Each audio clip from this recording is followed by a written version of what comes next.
Hi friends, welcome to Karthik Telugu news. Friends, ఇవాళ వర్షాలకు సంబంధించి ఒక ఇంపార్టెంట్ అప్డేట్ న్యూస్ అయితే రావడం జరిగింది. దీనికి సంబంధించిన వివరాలు అయితే ఈ వీడియోలో పూర్తిగా తెలుసుకుందాం. ఫ్రెండ్స్, దయచేసి ఈ వీడియోని ఎక్కడ స్కిప్ చేయకుండా చివరి వరకు చూడండి. అలాగే మన ఛానల్ని సబ్స్క్రైబ్ చేసుకుని నాకు అతిగా సపోర్ట్ అవ్వండి. ఫ్రెండ్స్, ఇవాళ మన వివరాలకు వెళ్ళిపోతే కనుక రాగల 2-3 రోజుల్లో తెలంగాణలోని పలు జిల్లాల్లో వర్షం పడే అవకాశం ఉందని చెప్పి వాతావరణ శాఖ వెల్లడించింది.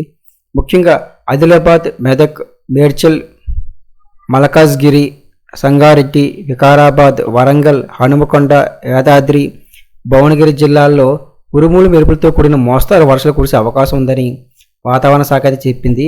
ఇంకా అలాగే ఈ సమయంలో గంటకు 30 నుండి 40 కిలోమీటర్ల వేగంతో ఈదురుగాలు వీచే అవకాశం కూడా ఉందని చెప్పారు.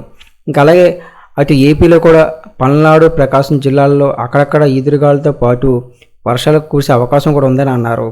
ఇక తీర ప్రాంతాల్లో కూడా గాలి వేగంగా అధికంగా ఉండే అవకాశం ఉన్నందున ప్రజలు అప్రమత్తంగా ఉండాలని అధికారులు సూచించారు. ఇక ఉరుములు మెరుపులు వచ్చే సమయంలో చెట్ల కింద కానీ విద్యుత్ స్తంభాల వద్ద కానీ ఉండవద్దని అధికారులు హెచ్చరించారు. ఇక అకాల వర్షాల వల్ల చేతికొచ్చిన పంట దెబ్బతినే అవకాశం ఉన్నందున రైతులు తగు జాగ్రత్త తీసుకోవాలని వారు కోరారు. ఇక ఎండల నుండి ఉపశమనం లభించినప్పటికీ ఈదురుగాల పట్ల అప్రమత్తంగా ఉండాలని వాతావరణ శాఖ స్పష్టం చేసింది. సో ఫ్రెండ్స్, చూశారు కదా, ఇదే update news. Thank you for watching this video.